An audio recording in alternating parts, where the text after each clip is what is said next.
അതിന് അതിൻ്റെതായിട്ടുള്ള അംഗീകാരങ്ങൾ ഇപ്പോൾ അണ്ണാമലയുടെ ഒക്കെ അംഗീകാരം എടുത്ത് കളഞ്ഞിട്ടുണ്ട്. സോ ഇങ്ങനെയൊക്കെയുള്ള ഭാരതീയറിന്റെ അംഗീകാരം എടുത്ത് കളഞ്ഞിട്ടുണ്ട്. സോ ഇത് അറിഞ്ഞിട്ടും നമ്മുടെ കുട്ടികൾ പോയിട്ട് ഇതിൽ പോയിട്ട് ചാടും. ഓക്കെ, അപ്പോൾ അതിൻ്റെ ആവശ്യമൊന്നുമില്ല. അതേസമയം നമ്മുടെ PSC സാധ്യതകളും അതേപോലെ നമുക്കിനി യൂറോപ്പിലോട്ട് പോകാൻ പറ്റും, ഇങ്ങനെയുള്ള ബാക്കിയുള്ള എല്ലാ സംശയങ്ങളും കൂടി നമ്മൾ ഇതിൽ ഇൻക്ലൂഡ് ചെയ്തിട്ടുണ്ട്. അതിനനുസരിച്ചിട്ടുള്ള ഒരു കോഴ്സ് ആയിരിക്കണം നിങ്ങളുടെ ഡിഗ്രി കോഴ്സ്. അതിൽ മാത്രമേ നമുക്ക് ജോലി സാധ്യതകളോ അല്ലെങ്കിൽ നമ്മുടെ ഫ്യൂച്ചർ എന്ന് പറയുന്ന ആ ഒരു ഭാവിയെ നമുക്ക് സുരക്ഷിതമാക്കാൻ പറ്റുള്ളൂ. +2 കഴിഞ്ഞു, ഇനി ഡിഗ്രി ഏതെടുക്കും?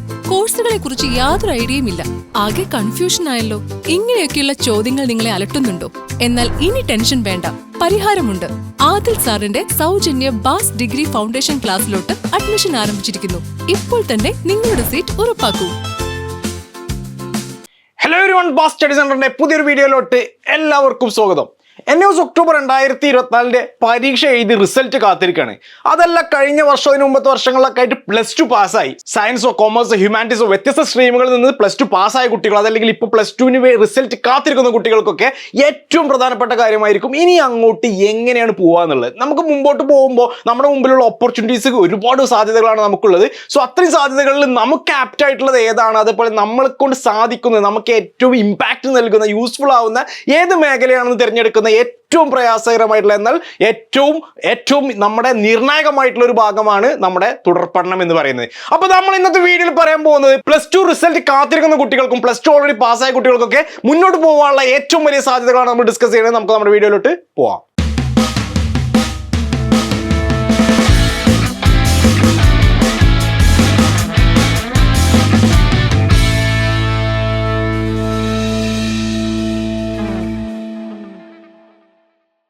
NUS ഒക്ടോബർ 2024 പരീക്ഷ എഴുതി നമുക്ക് വിജയം മാത്രമേ ഉള്ളൂ. നമ്മൾ വിജയം കാത്തിരിക്കുകയാണ്. അടുത്ത മാസമായിട്ട് നമ്മുടെ റിസൾട്ട് ഇങ്ങോട്ട് വരാൻ പോവാണ്. സോ +2ലോട്ട് നമ്മൾ എത്തിയപ്പോൾ നമ്മുടെ മുമ്പിൽ ഒരൊറ്റ ഓപ്ഷൻ ഉള്ളൂ, അതാണ് +2 സയൻസ് കൊമേഴ്സ് ഹ്യൂമാനിറ്റീസ് എന്ന് പറഞ്ഞാൽ +2. അത് മാത്രമേ ചെയ്യാൻ പറ്റത്തുള്ളൂ. നമുക്ക് വേറെ മേഖലയിലോട്ട് പോകാൻ പറ്റില്ല. കാരണം നമ്മുടെ പ്രൈമറി ആയിട്ടുള്ള അല്ലെങ്കിൽ നമ്മുടെ സെക്കൻഡറി ആയിട്ടുള്ള 10ാം ക്ലാസ് നിർബന്ധമാണ്, +2 നിർബന്ധമാണ്. സോ അത് കഴിഞ്ഞിട്ട് നമുക്ക് ഇനി ഡിഗ്രി എടുക്കണം എന്നുള്ളൊരു കാര്യം കൂടി മുന്നോട്ട് വരും. അതിൽ 10ാം ക്ലാസ് കഴിഞ്ഞ കുട്ടികൾക്ക് ഡിപ്ലോമയോ അല്ലെങ്കിൽ +2 ചെയ്യണം, ഇങ്ങനെയൊക്കെയുള്ള ആഗ്രഹങ്ങളായിരിക്കും നമ്മുടെ മുമ്പിലോട്ട് ഉണ്ടാവുക. അപ്പോൾ നമ്മുടെ എല്ലാവരുടെയും ആഗ്രഹമാണ് നമ്മൾ എടുക്കുമ്പോൾ അതെല്ലാം നമുക്ക് യൂസ്ഫുൾ ആയിട്ടുള്ളതായിരിക്കണം, അല്ലെങ്കിൽ നമ്മളെ കൊണ്ട് ഏറ്റവും എളുപ്പത്തിൽ പഠിക്കാൻ പറ്റുന്നതായിരിക്കണം, അതെടുത്ത് കഴിഞ്ഞാൽ നമുക്ക് ജോബ് കിട്ടുന്നതായിരിക്കണം, അല്ലെങ്കിൽ വാല്യൂ ഉള്ളതായിരിക്കണം, നമുക്ക് അതിനൊരു അക്സെപ്റ്റൻസ് വേൾഡ് വൈഡ് കിട്ടണം എന്നുള്ളത് എല്ലാവരുടെയും ആഗ്രഹമായിരിക്കും. പക്ഷെ സംഭവിക്കുന്നത് എന്താണെന്ന് വെച്ചാൽ ഇപ്പോൾ നമ്മുടെ NUSലൊക്കെ പഠിക്കുന്ന കുട്ടികൾ NUSലോട്ട് വന്നത് തന്നെ ഇപ്പോൾ ഞാനൊക്കെ പറഞ്ഞ ഒരുപാട് കാര്യങ്ങൾ കേട്ടിട്ടായിരിക്കും ഈ ഒരു കോഴ്സ് തിരഞ്ഞെടുത്തിട്ടുണ്ടാവുക. ഈ NUS അല്ലാതെ ഒരുപാട് വാല്യൂ ഇല്ലാത്ത കോഴ്സുകളിലൂടെ +2 പഠിക്കുന്ന കുട്ടികളുണ്ട്. സോ ആ കോഴ്സിൽ പഠിച്ച് പാസ്സായി കഴിഞ്ഞാൽ അവർക്ക് ഈക്വലൻസി തുല്യത കിട്ടത്തില്ല, അതേപോലെ അവർക്ക് തുടർ പഠനത്തിന് സാധിക്കില്ല, എന്നിട്ട് ഇങ്ങനെയുള്ള ഡിഗ്രി കോഴ്സുകളോടൊക്കെ വരുമ്പോൾ റിജക്റ്റ് ആയി പോകും. അപ്പോൾ നമ്മുടെ കുട്ടികൾ NUS പഠിക്കുന്ന കുട്ടികളോ കേരള ബോർഡിലോ CBSEയിലോ ഏത് സർട്ടിഫിക്കറ്റുകളും ഗവൺമെന്റ് റെക്കഗ്നൈസ് സർട്ടിഫിക്കറ്റുള്ള കുട്ടികൾക്കാണെങ്കിൽ നോ പ്രോബ്ലം, നമ്മളെ സംബന്ധിച്ചിടത്തോളം മുന്നോട്ട് പോകാനുള്ള സാധ്യതകൾ കൂടുതലാണ്. ഒരിക്കലും നമുക്ക് അവിടെ ഒരു ലിമിറ്റ്സോ ബൗണ്ടറി വരുന്നില്ല, നമുക്ക് എവിടെ വേണമെങ്കിലും അത് പോകാൻ പറ്റും. എന്നാൽ NUS അല്ലാതെ തന്നെ നമുക്കറിയാം വേറെ ഒരുപാട് XYZ PQ RS ഒരുപാട് ബ്ലാ ബോർഡുകൾ കിടപ്പുണ്ട്. സോ ഇങ്ങനെയുള്ള ബോർഡുകളിൽ നിന്നൊക്കെ +2 പാസ്സായി കഴിഞ്ഞാൽ അത് ഡിഗ്രിക്ക് പറ്റുമെന്ന് വെച്ചാൽ ഒരുപാട് കുട്ടികൾക്ക് ഡിഗ്രിക്ക് റിജക്ഷൻസ് വരുന്നത് അങ്ങനെയുള്ള വാല്യൂ ഇല്ലാത്ത ബോർഡുകളിൽ പഠിച്ചിട്ടാണ്. സോ NUS പഠിച്ച കുട്ടികൾ, അതേപോലെ കേരള ബോർഡോ CBSEയിലൊക്കെ പഠിച്ച കുട്ടികൾ ഇങ്ങോട്ട് നോക്കിക്കോളൂ. നമ്മുടെ മുമ്പിലുള്ള ഓപ്ഷൻസ്, നമ്മൾ NUSൽ വന്നപ്പോൾ നമുക്ക് ഒരുപാട് സാധ്യതകൾ ഇല്ലായിരുന്നു. നമ്മൾ എങ്ങനെയൊക്കെയോ ഇതിനു വേണ്ടിയിട്ട് നമ്മൾ ഹാർഡ് വർക്ക് ചെയ്തു, നമ്മളത് പാസ്സാവാൻ വേണ്ടി നിൽക്കുകയാണ്. നമ്മൾ എന്തായാലും വിജയിക്കും, അതിൽ സംശയമൊന്നുമില്ല. സോ നമ്മൾ വിജയിച്ചു കഴിഞ്ഞാൽ ഇനി നമ്മുടെ മുമ്പിലുള്ള ഓപ്പർച്യൂണിറ്റീസ് ഡിഫറെൻ്റ് ആണ്, ഒരുപാട് സാധ്യതകളുണ്ട്. ഇപ്പോൾ എൻ്റെ അടുത്ത് +2ൽ തന്നെ +2നും 10ാം ക്ലാസ്സിലും നമ്മളെടുത്ത് കുട്ടികൾ വരുന്നുണ്ട്. ഇപ്പോൾ 10ാം ക്ലാസ് ഒരുപാട് കാലത്തിന് ശേഷം 10ാം ക്ലാസ് ചെയ്യുന്ന കുട്ടികൾ, അല്ലെങ്കിൽ കഴിഞ്ഞ വർഷം തോറ്റുപോയി വീണ്ടും എഴുതണം. സോ ഈ ഒരു 6 മാസത്തെ കോഴ്സിലോട്ട് നമുക്ക് 10ാം ക്ലാസ്സിലും +2ലും ഒരുപാട് കുട്ടികൾ, ഏറ്റവും കൂടുതൽ കുട്ടികൾ നമുക്ക് വരുന്നത് +2ലാണ്. കാരണം നമ്മുടെ കേരള ബോർഡിൽ ഇപ്പോൾ റീസെൻ്റ് ആയിട്ട് അറിയുന്നുണ്ടാവും 99% വിജയമാണ്, കുട്ടികൾ തോൽക്കുന്നില്ല. എന്നാൽ +2 അങ്ങനെയല്ല, ഒരുപാട് കുട്ടികൾ +2ൽ തോറ്റു പോകുന്നുണ്ട്. സോ അങ്ങനെയുള്ള തോറ്റ കുട്ടികൾ നമ്മുടെ ക്രെഡിറ്റ് ട്രാൻസ്ഫർ സിസ്റ്റം യൂസ് ചെയ്യുന്നുണ്ട്, അല്ലെങ്കിൽ വർഷങ്ങൾക്ക് മുമ്പ് +2 പഠനം പൂർത്തീകരിക്കാൻ പറ്റാത്ത ആൾ, അങ്ങനെ ഒരു ഡിഫറെൻറ്റ് കേസിലുള്ള കുട്ടികൾ നമ്മൾ +2ൽ വരും, അതേപോലെ 10ാം ക്ലാസ്സിലും വരും. സോ +2 നമ്മൾ പരീക്ഷ എഴുതി പാസ്സാവുകയാണെങ്കിൽ, ഇപ്പോൾ നമുക്കറിയാം +2ൽ തന്നെ നമ്മളെ സയൻസ് എടുത്ത കുട്ടികളുണ്ടായിരിക്കും, കൊമേഴ്സ് എടുത്ത കുട്ടികളുണ്ടായിരിക്കും, ഹ്യൂമാനിറ്റീസ് എടുത്ത കുട്ടികളുണ്ടായിരിക്കും. ഇങ്ങനെ 3 സ്ട്രീമുകളിൽ 3 ഡിഫറെൻറ്റ് ഏജുകളിലായിരിക്കും നമ്മുടെ കുട്ടികൾ അഡ്മിഷൻ എടുത്തിട്ടുണ്ടാവുക. അപ്പോൾ അങ്ങനെയാണെങ്കിൽ ഞാൻ ജസ്റ്റ് നിങ്ങൾക്ക് പറഞ്ഞുതരാം നമുക്ക് പോകാനുള്ള ഓപ്പർച്യൂണിറ്റീസ് എന്തൊക്കെയാണെന്നുള്ളത് വളരെ ഡീറ്റെയിൽ ആയിട്ട് പറഞ്ഞുതരാം. സോ അതിൽ തന്നെ നമ്മളെ ബാരിയർ ചെയ്യുന്ന അല്ലെങ്കിൽ നമ്മളെ തടസ്സപ്പെടുത്തുന്ന ഭാഗങ്ങൾ എന്ന് പറയുന്നത് ഒന്ന് നമ്മുടെ പ്രായമായിരിക്കും. പ്രായം നമുക്ക് കൂടുന്തോറും അതിനു പരിമിതികൾ വരും. സോ ഒന്ന് അതായിരിക്കും. രണ്ടാമത്തെ നമ്മൾ ഇതിന്റെ ഈക്വലൻസി, അതായത് നമ്മൾ എടുക്കുന്ന കോഴ്സുകൾക്ക് അതിന്റെ കോഴ്സുമായി ബന്ധപ്പെട്ടുള്ള ഡിഗ്രികളോ അല്ലെങ്കിൽ തുടർ പഠനങ്ങളായിരിക്കും നമുക്ക് പോസിബിൾ ആയിട്ടുണ്ടാവുക. അപ്പോൾ അതെന്താണെന്നുള്ള ഡീറ്റെയിൽ ആയിട്ട് ശ്രദ്ധിക്കുക. ഈ ഒരു പറയുന്ന കാര്യത്തിൽ എന്ത് ഡൗട്ട്സുകൾ ഉണ്ടോ ഒരു ടെൻഷൻ അടിക്കേണ്ട, ധൈര്യമായിട്ട് നമ്മുടെ വീഡിയോയുടെ താഴെ കമന്റ് ചെയ്തോളൂ, ഞാനത് ക്ലിയർ ചെയ്ത് തരും. ഓക്കെ, അപ്പോൾ നമ്മുടെ കുട്ടികൾക്ക് ഇങ്ങനെ പറഞ്ഞു കൊടുക്കുമ്പോൾ എല്ലാ പ്രാവശ്യവും അവർക്ക് ഒരുപാട് സംശയങ്ങൾ ഉണ്ടായിരിക്കും. സോ ഈ സംശയങ്ങളൊക്കെ നിങ്ങൾക്ക് നമ്മുടെ വീഡിയോയുടെ താഴെ കമന്റ് ചെയ്യാം. ഓക്കെ, സോ +2 വന്നപ്പോൾ നമുക്കറിയാം PCBയിലോ PCMലോ ഒക്കെ ആയിരിക്കും നമ്മൾ എടുത്തിട്ടുണ്ടാവും. ഒന്നെങ്കിൽ നമ്മൾ ബയോസയൻസ് വേണം, അല്ലെങ്കിൽ കമ്പ്യൂട്ടർ സയൻസ് വേണം, മാത്തമാറ്റിക്സ് സയൻസ് വേണം, ഇങ്ങനെയൊക്കെയുള്ള ആഗ്രഹങ്ങളുള്ള കുട്ടികളായിരിക്കും. സോ അവരെ സംബന്ധിച്ചിടത്തോളം ഡിഗ്രിക്ക് പോകാനുള്ള സാധ്യത മെഡിക്കൽ മേഖലയിലോട്ട് പോകാം, പാരാമെഡിക്കൽ മേഖലയിലോട്ട് പോകാം, മെഡിക്കൽ അലൈഡ് കോഴ്സുകളിലോട്ട് പോകാം, അതല്ലെങ്കിൽ എഞ്ചിനീയറിംഗ് ടെക്നിക്കൽ ആയിട്ടുള്ള എഞ്ചിനീയറിംഗ് ഫീൽഡ്, ആർക്കിടെക്ചർ ഫീൽഡിലൊക്കെ അവർക്ക് തുടർ പഠനം സാധ്യമാവും. അതേപോലെ കൊമേഴ്സും ഹ്യൂമാനിറ്റീസ് ഒക്കെ ആർട്സ് കോഴ്സുകളാണ്. ഇത് എടുത്ത കുട്ടികൾ കൊമേഴ്സ് ഒക്കെ ആണെങ്കിൽ BBA, BCom, BSW, BA ഒക്കെ പോലത്തെ കോഴ്സുകൾ ചെയ്യാം. അതേപോലെ ഹ്യൂമാനിറ്റീസ് ഒക്കെ എടുത്ത കുട്ടികളാണെങ്കിൽ BSW, BA, BBA, BCom, ഇത് കൊമേഴ്സ് ആൻഡ് ഹ്യൂമാനിറ്റീസ് അറിയുമ്പോൾ ഏകദേശം കോമൺ ആണ്, നമുക്ക് ആ ഒരു കോഴ്സുകൾ എടുക്കാൻ പറ്റും. ഇപ്പോൾ കൊമേഴ്സ് ഒക്കെ എടുത്ത കുട്ടികളാണെങ്കിൽ കൂടുതലായിട്ട് BCom എടുക്കുന്നുണ്ടാവുക, അല്ലെങ്കിൽ BBA ഒക്കെ എടുക്കുന്നുണ്ടാവുക. അതല്ല ഹ്യൂമാനിറ്റീസ് എടുത്ത കുട്ടികളും ഇങ്ങോട്ട് വരാറുണ്ട്, അതിനൊന്നും പ്രയാസങ്ങളൊന്നുമില്ല. സോ ഈ ഒരു പാറ്റേണിലായിരിക്കും നമ്മുടെ മുമ്പോട്ടുള്ള ഡിഗ്രി സാധ്യതകളൊക്കെ എന്ന് പറയുന്നത്. അപ്പോൾ +2 സയൻസ് എടുത്തൊരു കുട്ടി, ഇപ്പോൾ +2 സയൻസിൽ പാസ്സാകുന്ന കുട്ടികളാണെങ്കിൽ നമുക്ക് ഏജ് എന്ന് പറയുന്നത് ഒരു 25ൻ്റെയും അതേപോലെ ഒരു 20 മാക്സിമം 30 ഏജിൻ്റെ ഉള്ളിലൊക്കെ ആണ് എന്നുണ്ടെങ്കിൽ നമ്മൾ ഈ പറഞ്ഞ പോലെ എല്ലാ സാധ്യതകളും നമുക്കുണ്ട്. ഓക്കെ, സോ 26ൻ്റെ ഉള്ളിലാണ് ഏജ് എങ്കിൽ മാത്രമേ നമുക്ക് റെഗുലർ ആയിട്ട് പോയി പഠിക്കാൻ സാധിക്കുകയുള്ളൂ. ഇപ്പോൾ കോളേജുകളിലൊക്കെ നമുക്ക് റെഗുലറായിട്ട് അഡ്മിഷൻ കിട്ടണമെങ്കിൽ ഇപ്പോൾ 50 വയസ്സുള്ള ഒരാൾ സയൻസ് പാസ്സായി കഴിഞ്ഞാൽ ഒരിക്കലും കോളേജിൽ റെഗുലറായിട്ട് അഡ്മിഷൻ കിട്ടില്ല. കാരണം UGCയുടെ റൂൾ 26 ഏജിൻ്റെ ഉള്ളിലുള്ളവർക്ക് മാത്രമേ റെഗുലർ ആയിട്ട് പറ്റുള്ളൂ. അതിൻ്റെ മുകളിൽ ഏജ് എക്സീഡ് ആയി കഴിഞ്ഞാൽ അവിടെ നമുക്ക് ഡിസ്റ്റൻസ് മോഡ്, അതായത് ഓപ്പൺ ഡിസ്റ്റൻസ് എഡ്യൂക്കേഷൻ ആണ് നമുക്ക് എടുക്കാൻ പറ്റുക, അല്ലെങ്കിൽ ഓൺലൈൻ ലേണിംഗ് ആണ് നമുക്ക് യൂസ് ചെയ്യാൻ പറ്റുക. സോ ഡിസ്റ്റൻസ് ആയിട്ട് റെഗുലർ ആയിട്ടൊക്കെ നമുക്ക് എടുക്കാം. അപ്പോൾ നമ്മുടെ NIOS തന്നെ പഠിക്കുന്ന കുട്ടികൾ NIOS ഒക്ടോബർ 24 പാസ്സായി നമ്മൾ റിസൾട്ട് വന്ന് പാസ്സായി കഴിഞ്ഞാൽ ആദ്യം നോക്കേണ്ടത് നമ്മളുടെ സാധ്യതകളാണ്. അപ്പോൾ നമുക്ക് ഒരു സ്കൂളിൽ പോയി പഠിക്കാൻ പറ്റില്ല, കോളേജിൽ പോയിട്ട് പഠിക്കാൻ സാധിക്കുമെങ്കിൽ നമ്മുടെ ആ ഏജ് ഈ പറഞ്ഞ 25ൻ്റെ ഉള്ളിലാണെങ്കിൽ നിങ്ങൾക്ക് തീർച്ചയായിട്ടും പോകാൻ പറ്റും. നിങ്ങൾക്ക് ഒരു സെൽഫ് ഫൈനാൻസ് കോളേജോ അല്ലെങ്കിൽ ഗവൺമെന്റ് കോളേജിലോട്ടൊക്കെ നിങ്ങൾക്ക് അപ്ലൈ ചെയ്യാൻ പറ്റും. അതിന് ലിമിറ്റേഷൻസ് ഇല്ല. അതല്ല നമ്മുടെ ഏജ് അല്ലെങ്കിൽ നമുക്ക് ഇപ്പോഴത്തെ സാഹചര്യത്തിൽ നമുക്ക് പോയി പഠിക്കാൻ പറ്റില്ല, നമുക്ക് വീട്ടിലിരുന്നിട്ട് തന്നെ ഓൺലൈനായിട്ട് പഠിക്കണം എന്നുണ്ടെങ്കിൽ അവർക്കാണ് നമ്മൾ ഓൺലൈൻ ഡിസ്റ്റൻസ് എഡ്യൂക്കേഷൻ എന്നുള്ള മോഡ് ഗവൺമെന്റ് ഓപ്പൺ ചെയ്തിട്ടുള്ള. ഓപ്പൺ ഡിസ്റ്റൻസ് എഡ്യൂക്കേഷൻ എന്ന് പറയുമ്പോൾ നമ്മൾ ശ്രദ്ധിക്കേണ്ട കാര്യം എന്ന് വെച്ചാൽ ഒരുപാട് ബോർഡുകൾ ഉണ്ടാവും. ഇപ്പോൾ നമ്മൾ NIOS +2 നിങ്ങൾ ചൂസ് ചെയ്തപ്പോൾ അതിന് വാല്യൂ ഉള്ളത് കൊണ്ടായിരിക്കും നിങ്ങൾ ചൂസ് ചെയ്തത്. ഇതിന്റെ കൂടെ തന്നെ വാല്യൂ ഇല്ലാത്ത ഒരുപാട് ബോർഡുകൾ നിങ്ങൾ കേട്ടിട്ടുണ്ടാവും. എളുപ്പത്തിൽ സർട്ടിഫിക്കറ്റ് കൊടുക്കുന്നു, പൈസ കൊടുത്ത സർട്ടിഫിക്കറ്റ് കൊടുക്കുന്നു, അനിയനെ കൊണ്ട് പരീക്ഷ എഴുതി കഴിഞ്ഞാൽ കിട്ടുന്നു, അങ്ങനെ തോന്നുന്ന പോലെ സർട്ടിഫിക്കറ്റ് കൊടുക്കും. ആ സർട്ടിഫിക്കറ്റ് കാലന്മാരിൽ വെച്ച് പൂട്ടും വേണ്ടി വരും, പുറത്ത് കൊടുക്കാൻ പറ്റില്ല, കാരണം അതിന് വാല്യൂ ഉണ്ടാവില്ല. സോ നമ്മൾ ഈ കൊടുത്ത സർട്ടിഫിക്കറ്റ് നമ്മുടെ കുട്ടികൾ പഠിച്ച് പാസ്സായ സർട്ടിഫിക്കറ്റ് NIOS സർട്ടിഫിക്കറ്റ് ആണ്. സോ ഇത് സെൻട്രൽ ഗവൺമെന്റ് സർട്ടിഫിക്കേഷൻ ആയതുകൊണ്ട് തന്നെ നമുക്ക് അതിന്റെ ഡിഗ്രി സാധ്യതകളുണ്ട്. സോ ഡിഗ്രി ചൂസ് ചെയ്യുന്ന സമയത്തും നമുക്ക് അവിടെ വാല്യൂ ഉള്ള റെക്കഗ്നൈസ്ഡ് ആയിട്ടുള്ള UGC അപ്രൂവൽ ആയിട്ടുള്ള അല്ലെങ്കിൽ ഒരു ഗവൺമെന്റ് റെക്കഗ്നൈസ്ഡ് യൂണിവേഴ്സിറ്റി തന്നെ ചെയ്താലേ അതിന് വാല്യൂ ഉണ്ടാവുള്ളൂ. അപ്പോൾ അങ്ങനെയുള്ള യൂണിവേഴ്സിറ്റികളൊക്കെ നോക്കുകയാണെങ്കിൽ ഓൺലൈൻ ഡിസ്റ്റൻസ് എഡ്യൂക്കേഷൻ ആണെങ്കിൽ നമുക്കറിയാം, നമുക്ക് IGNO Indira Gandhi national open university വരുന്നുണ്ട്, ശ്രീനാരായണ ഗുരു ഓപ്പൺ യൂണിവേഴ്സിറ്റി വരുന്നുണ്ട്.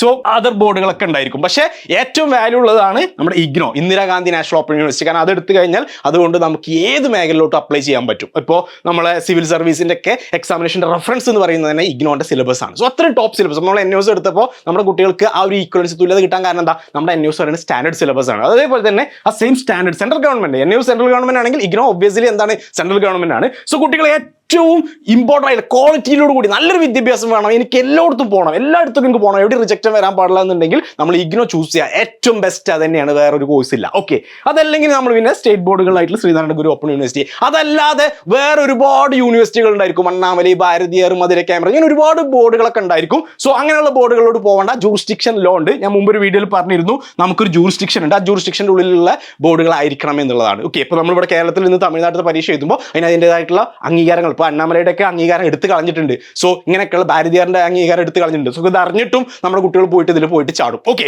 അപ്പോൾ അതിന്റെ ആവശ്യമൊന്നുമില്ല. എടുക്കുന്നത് IGNO ആയിരിക്കണം. നോ ടെൻഷൻ, നിങ്ങൾക്ക് ഒരു ഇഷ്യൂസും വരില്ല. നമ്മുടെ അഫിലിയേഷൻ ഒരു കാര്യം, ഒരു പ്രശ്നം, നമ്മുടെ പഠനം കഴിയുന്നവർ ഒരു കുഴപ്പമുണ്ടാവില്ല. കാരണം ഇത് ഡിഗ്രി എന്നൊക്കെ പറയുമ്പോൾ 3 വർഷം 4 വർഷത്തൊക്കെ കോഴ്സുകളാണ്. സോ IGNOയിൽ വരികയാണെങ്കിൽ നമുക്കവിടെ 3 ഇയേഴ്സിന്റെ ഡിഗ്രി തന്നെ ചെയ്യാൻ പറ്റും. 3 ഇയർ ഡിഗ്രി ആണെന്നുണ്ടെങ്കിൽ അതിന് വാല്യൂ കിട്ടണമെന്നുണ്ടെങ്കിൽ IGNO യൂണിവേഴ്സിറ്റി തന്നെ ചെയ്യണം, ഇന്ദിരാഗാന്ധി നാഷണൽ ഓപ്പൺ യൂണിവേഴ്സിറ്റി തന്നെ ചെയ്യണം. സോ ഇതൊക്കെ നമ്മൾ പറഞ്ഞു തരുന്നത് ഇപ്പോൾ +2 സയൻസ് എടുത്തൊരു കുട്ടിയാണെങ്കിൽ MBBS BDS BHMS BAMS BES പോലെ അതിൽ BSc നഴ്സിംഗ് അല്ലെങ്കിൽ BSc physics chemistry botany zoology അതല്ലെങ്കിൽ നമുക്കറിയാം BPharm അങ്ങനെയൊക്കെയുള്ള കോഴ്സുകളോ അതല്ലെങ്കിൽ ഇപ്പോൾ BBA BCom BSW അതേപോലെ BA English sociology politics history economics psychology ഒക്കെ പോലത്തെ കോഴ്സുകൾ ഇങ്ങനെ ഒരുപാട് ഡിഗ്രി കോഴ്സുകൾ നമുക്ക് അവൈലബിൾ ആണ്. സോ അതിൽ ഏതെടുക്കണം എന്നുള്ളത് ഇപ്പോഴും കൺഫ്യൂസ്ഡ് ആയിരിക്കും. അപ്പോൾ അതിന് വേണ്ടിയിട്ട് നമുക്കിതൊന്നും ഒറ്റയടിക്ക് തീരുമാനം ചെയ്യാൻ പറ്റില്ല. നമ്മൾ ചെയ്യേണ്ട കാര്യം എന്താണെന്ന് വെച്ചാൽ ഇപ്പോൾ നമ്മൾ പഠിച്ചത് ഒരു സയൻസ് ആണ് എങ്കിൽ പോലും നമ്മുടെ അഭിരുചിക്കനുസരിച്ച് വാട്ട് ഈസ് യുവർ ആപ്റ്റിറ്റ്യൂഡ്, നിങ്ങളുടെ ആപ്റ്റിറ്റ്യൂഡ് അഭിരുചി എന്താണോ അതിനനുസരിച്ചിട്ടുള്ള ഒരു കോഴ്സ് ആയിരിക്കണം നിങ്ങളുടെ ഡിഗ്രി കോഴ്സ്. അതിൽ മാത്രമേ നമുക്ക് ജോലി സാധ്യതകളോ അല്ലെങ്കിൽ നമ്മുടെ ഫ്യൂച്ചർ എന്ന് പറയുന്ന ആ ഒരു ഭാവിയെ നമുക്ക് സുരക്ഷിതമാക്കാൻ പറ്റുള്ളൂ. സോ വെറുതെ നമ്മൾ എന്താ പറയുക കുറച്ച് ഫ്യൂച്ചറിസ്റ്റിക് അല്ലാതെ നമ്മളൊരു ഒരു പ്രിജുഡിസ്റ്റിക് ആയിട്ട് ഏതൊക്കെ കോഴ്സ് എടുക്കുന്നു എൻ്റെ കൂടെ ഉള്ളവരൊക്കെ അവിടെ പോയി ഞാനും അങ്ങോട്ട് പോകുമെന്ന് പറഞ്ഞാൽ +2 വരെ ഈസ് ഓക്കെ, കാരണം +2 എല്ലായിടത്തും സെയിം തന്നെ. പക്ഷെ +2 കഴിഞ്ഞതിന് ശേഷം എല്ലാവരും ഓടിനോടത്ത് ഓടാൻ നിൽക്കേണ്ട, നമുക്ക് ഏതാണോ ബെറ്റർ, കാരണം ഇത് പഠിക്കാനുള്ള സിലബസ് നമുക്ക് ഇൻട്രസ്റ്റിംഗ് ആയിട്ടുള്ള ടോപ്പിക്സ്. ഇപ്പോൾ ഹ്യൂമാനിറ്റീസ് പഠിച്ച കുട്ടിക്ക് സോഷ്യോളജിയാണ് ഏറ്റവും ഇഷ്ടമെങ്കിൽ അയാൾക്ക് ഒബ്വിയസ്ലി BA സോഷ്യോളജിക്ക് പോകാൻ പറ്റും. അയാൾക്ക് സോഷ്യൽ വർക്കിനോട് താല്പര്യമെങ്കിൽ BSWക്ക് പോകാൻ പറ്റും. അയാൾക്ക് ഹിസ്റ്ററിയാണ് താല്പര്യമെങ്കിൽ BA ഹിസ്റ്ററി ചെയ്യാൻ പറ്റും. ഓക്കെ, അയാൾക്ക് സൈക്കോളജിയാണ് താല്പര്യമെങ്കിൽ BA സൈക്കോളജി ചെയ്യാൻ പറ്റും. അതല്ല അയാൾക്ക് ഫിസിക്സ് ആണെങ്കിൽ ഫിസിക്സ് ചെയ്യാൻ പറ്റും. സോ നമ്മളുടെ അഭിരുചി ഏതാണോ അത് നോക്കുക. അപ്പോൾ NOസിലൊക്കെ സയൻസിലൊക്കെ ഉള്ള കുട്ടികളാണ് എന്നുണ്ടെങ്കിൽ ഒരു ഏജിന് മുകളിലുള്ള കുട്ടികളാണെങ്കിൽ അവർക്ക് ഈ പറഞ്ഞ പോലെ റെഗുലർ കോഴ്സുകൾ ചെയ്യാൻ പറ്റില്ല. സോ അവരും എന്ത് ചെയ്യുക, ആർട്സ് ആൻഡ് സയൻസിന്റെ പോലെ തന്നെ ഈ സയൻസ് കോമേഴ്സ് ഹ്യൂമാനിറ്റീസ് കുട്ടികൾക്ക് ആർക്കും ഓപ്പൺ ആയിട്ട് തന്നെ എന്ത് ചെയ്യാൻ പറ്റും, BA കോഴ്സുകൾ ഏത് BA കോഴ്സും ചെയ്യാം. അതേപോലെ BBA കോഴ്സ് ചെയ്യാം, BCom ചെയ്യാം, BSW ചെയ്യാം. ഇതിനൊന്നും റെസ്ട്രിക്ഷൻസ് ഇല്ല. ഈ കോഴ്സുകൾക്കൊന്നും നോ റെസ്ട്രിക്ഷൻസ് നമുക്ക് കൂളായിട്ട് എടുക്കാൻ പറ്റും. അതല്ല നമ്മൾ സയൻസ് ഓറിയന്റഡ് കോഴ്സ് പോവുകയാണെങ്കിൽ നമ്മുടെ ഏജ് അവിടെ നോക്കണം. അതുപോലെ തന്നെ നമുക്ക് അത് പഠിക്കാൻ പറ്റും എന്നുള്ള കാര്യം കൂടി ചെക്ക് ചെയ്യണം. അപ്പോൾ ഇങ്ങനെയൊക്കെയുള്ള ഒരുപാട് കൺഫ്യൂഷൻസ് നമുക്ക് ഉണ്ടാവും. ഇതെല്ലാം മാറ്റാൻ വേണ്ടിയിട്ടാണ് എല്ലാ പ്രാവശ്യവും ഞാൻ ഈ +2 NOസിൽ നമ്മുടെ ഒക്ടോബർ ബാച്ചിൽ പരീക്ഷ ചെയ്ത കുട്ടികൾക്ക്, കഴിഞ്ഞ ബാച്ചിലുള്ള കുട്ടികൾക്കൊക്കെ നമ്മളൊരു ഫ്രീ ഫൗണ്ടേഷൻ ക്ലാസ്, സൗജന്യ ഫൗണ്ടേഷൻ ക്ലാസ് ആണ്. ഈ ഫൗണ്ടേഷൻ ക്ലാസ്സിൽ ഞാൻ പറയാൻ പോകുന്നത് ഇതുപോലെയുള്ള കാര്യങ്ങളായിരിക്കും. ഒരു കുട്ടിയുടെ അഭിരുചിക്ക് അനുസരിച്ച് അയാൾക്ക് ഏതാണ് ബെറ്റർ ആയിട്ട് തോന്നുന്നത്. അപ്പോൾ ഞാൻ പറയാം BBA എന്താണ്, BCom എന്താണ്, BSW എന്താണ്, BA English sociology politics economics psychology ഒക്കെ എന്താണ്, അതിൽ എന്തൊക്കെയാണ് പഠിക്കാനുള്ളത്, അത് പഠിക്കാൻ 3 വർഷം കൊണ്ടുള്ള കപ്പാസിറ്റി എനിക്കുണ്ടോ, എൻ്റെ മെമ്മറിക്ക് അത് ഓക്കെയാണോ, എൻ്റെ IQ ലെവൽ അത് ഓക്കെയാണോ, ഇനി അത് പഠിക്കാനുള്ള സാഹചര്യങ്ങൾ എനിക്കുണ്ടോ, ഇനി ഞാനത് പഠിച്ചാൽ തന്നെ എനിക്ക് കിട്ടാൻ പോകുന്ന ജോലികൾ എന്തൊക്കെയാണ്, എനിക്ക് PSCക്ക് അപ്ലൈ ചെയ്യാൻ പറ്റുമോ, എനിക്ക് അവിടെ കൊടുക്കാൻ പറ്റുമോ, ഇവിടെ കൊടുക്കാൻ പറ്റുമോ, എബ്രോഡ് പോകാൻ പറ്റുമോ, യൂറോപ്പിലോട്ട് അപ്ലൈ ചെയ്യാൻ പറ്റുമോ, ഇങ്ങനെയൊക്കെയുള്ള ഒരുപാട് സംശയങ്ങൾ ഈ ഒരു മേഖലയിൽ ഉണ്ടാവും. അപ്പോൾ അതുകൊണ്ട് തന്നെ എടുത്ത് ചാടിയിട്ട് തീരുമാനം എടുക്കേണ്ട.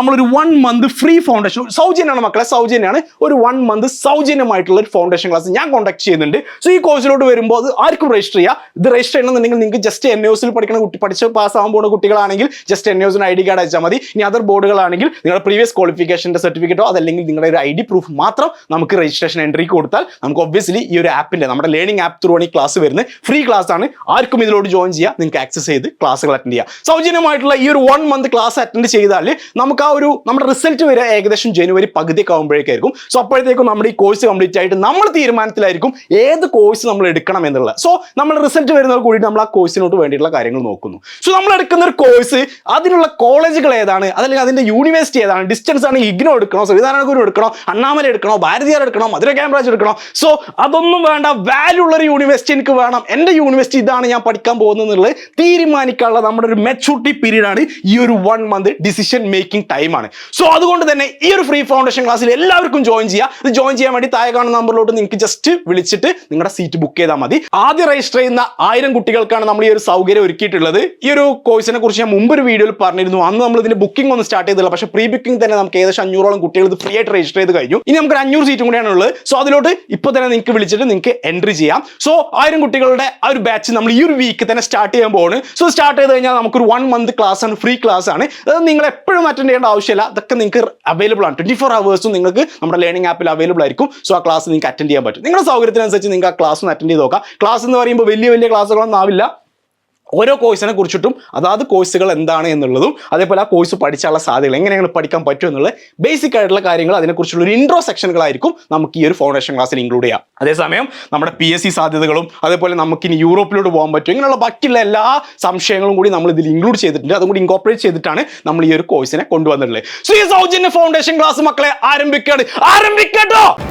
+2 കഴിഞ്ഞു, ഇനി ഡിഗ്രി എന്തെടുക്കും, അനുയോജ്യമായ കോഴ്സ് എന്തെന്നറിയില്ല, എളുപ്പത്തിൽ പഠിച്ച് പാസ്സാവാൻ പറ്റുന്ന കോഴ്സിനെ കുറിച്ച് അറിയില്ല. അങ്ങനെ ഒരു ആശയക്കുഴപ്പത്തിലാണോ നിങ്ങൾ? എന്നാൽ ഇനി ടെൻഷൻ അടിക്കണ്ട, പരിഹാരമുണ്ട്. ആദിൽ സാറിൻ്റെ സൗജന്യ ബാസ് ഡിഗ്രി ഫൗണ്ടേഷൻ ക്ലാസ്സിലോട്ട് അഡ്മിഷൻ ആരംഭിച്ചിരിക്കുന്നു. ഉടൻ തന്നെ നിങ്ങളുടെ സീറ്റ് ഉറപ്പിക്കുക. ബാസ് study centre Corporate Office G3104 JNIS Kalur Kochi 682017.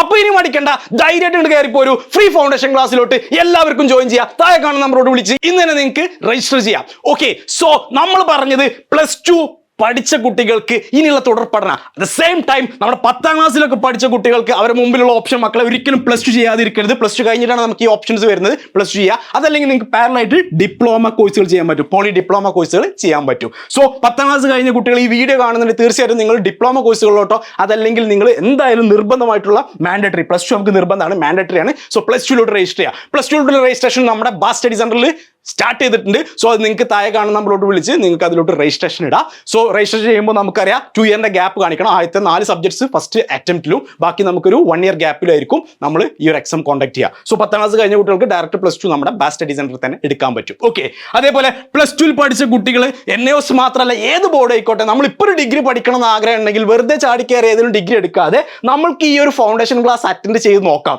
ഇതിൽ നമ്മൾക്ക് പറ്റുന്ന കോഴ്സ് ഏതാണെന്നുള്ളത് നോക്കിയിട്ടൊക്കെ ടൈം എടുത്തിട്ട് ഡിസിഷൻ, നിങ്ങൾക്ക് ഇഷ്ടമുള്ള കോഴ്സ് നിങ്ങൾക്ക് ഇഷ്ടമാണെങ്കിൽ മാത്രം, ഇഷ്ടപ്പെട്ടുകൊണ്ട് തന്നെ നിങ്ങൾക്ക് എന്ത് ചെയ്യാൻ പറ്റും, ചൂസ് ചെയ്യാൻ പറ്റും. ആ ഒരു ഓപ്ഷനാണ്, അങ്ങനെയുള്ള ഒരു സംവിധാനമാണ് നമ്മുടെ ബാസ് സ്റ്റഡി സെന്റർ ഈ ഒരു ഫ്രീ ഫൗണ്ടേഷനിലൂടെ നിങ്ങൾക്കായിട്ട് ഒരുക്കുന്നത്. അപ്പോൾ ഫ്രീ ഫൗണ്ടേഷൻ ക്ലാസ് ഈ വീക്കെൻഡ് സ്റ്റാർട്ട് ചെയ്യാൻ പോവുകയാണ്. ഈ ഒരു കോഴ്സുമായി ബന്ധപ്പെട്ടോ അല്ലെങ്കിൽ ഈ ഡിഗ്രിയുമായി ബന്ധപ്പെട്ടോ എന്ത് ഡൗട്ട്സുകൾ നിങ്ങൾക്ക് ഉണ്ടെങ്കിൽ ഈ വീഡിയോയുടെ താഴെ കമന്റ് ചെയ്യുക. അതുപോലെ തന്നെ ഈ ഫ്രീ കോഴ്സിലോട്ട് എൻട്രി ചെയ്യുക, രജിസ്റ്റർ ചെയ്യാനുള്ള നമ്പർ ഞാൻ ഡിസ്ക്രിപ്ഷനിൽ കൊടുത്തിട്ടുണ്ട്, വാട്സ്ആപ്പ് നമ്പർ. അതിലോട്ട് മെസ്സേജ് അയച്ചാലും നിങ്ങൾക്ക് ഡയറക്റ്റ് നമുക്ക് രജിസ്ട്രേഷൻ എടുക്കാൻ പറ്റും. മറക്കണ്ട, ആദ്യം വരുന്ന 1000 കുട്ടികൾക്കായിരിക്കും ഈ ഒരു ഫ്രീ ക്ലാസ് ലഭിക്കുക. So free class only for the 1000 students. അപ്പോൾ റിസൾട്ട് വരും എന്നുള്ളൊരു ആദ്യം ഇരിക്കുകയാണ്, റിസൾട്ട് വന്നാൽ വിജയിക്കും എന്നുള്ള പ്രയാസത്തിൽ ഇരിക്കുകയാണ്, അല്ലെങ്കിൽ ടെൻഷനിൽ ഇരിക്കുകയാണ്. ഇനി റിസൾട്ട് വന്ന് വിജയിച്ചു കഴിഞ്ഞാൽ ഏത് ഡിഗ്രിക്ക് ഏത് കോളേജിൽ കിട്ടും, എങ്ങനെയൊക്കെയാണ് പോകാൻ പറ്റുക എന്നുള്ള കൺഫ്യൂഷനിൽ ഇരിക്കുകയാണ്. അപ്പോൾ അതിൻ്റെ ഒന്നും ആവശ്യമില്ല. ഇപ്പം നിങ്ങൾ ചെയ്യേണ്ട കാര്യം വെറുതെ ഇരിക്കേണ്ട, സമയം വെറുതെ കളയേണ്ട, ഈ ഒരു ഫൗണ്ടേഷൻ ക്ലാസ്സിലോട്ട് കയറാം. ഇത് കയറി കഴിഞ്ഞാൽ നിങ്ങൾക്ക് ഈ കോഴ്സിനെ കുറിച്ചിട്ടും അതുപോലെ തന്നെ ഇതിൽ തന്നെ നിങ്ങൾക്ക് ഇനി എങ്ങോട്ട് പോകണം എന്നുള്ളതിനെ കുറിച്ചുള്ള ഡയറക്ഷനും പാത്വേയും കൂടി ഇതിൽ കിട്ടും. സോ റിസൾട്ട് വരുന്നതോട് കൂടിയിട്ട് നമുക്ക് ഏറ്റവും പെട്ടെന്ന് നമ്മളുടെ സീറ്റ് എടുക്കാം, അല്ലെങ്കിൽ നമുക്ക് ഡിഗ്രിക്ക് ഒരു സ്ഥലത്തോട്ട് പോകണം, ജോയിൻ ചെയ്യണമെന്നുണ്ടെങ്കിൽ അതെല്ലാം സെറ്റ് ചെയ്യാൻ പറ്റും. ഇതൊരു വീഡിയോ നമ്മൾ പറഞ്ഞത് നമ്മുടെ ഫ്രീ ഫൗണ്ടേഷനെ കുറിച്ചിട്ടാണ്. സോ ഫ്രീ ഫൗണ്ടേഷന്റെ ബെനിഫിറ്റ്സ് എന്തൊക്കെയാണെന്നുള്ള ഡീറ്റെയിൽ ആയിട്ട് പറഞ്ഞിട്ടുണ്ട്. സോ ഇതുമായി ബന്ധപ്പെട്ട് എന്ത് ഡൗട്ട്സ് ഉണ്ടെങ്കിൽ താങ്കൾ നമ്മളോട് വിളിച്ചിട്ട് നമ്മളോട് ചോദിക്കാവുന്നതാണ്. ഈ ഒരു വീഡിയോ എല്ലാവർക്കും യൂസ്ഫുൾ ആയി വിചാരിക്കുന്നുണ്ട്. മറ്റൊരു വീഡിയോ നമുക്ക് വീണ്ടും കാണാം. അതുവരേക്കും താങ്ക് യു.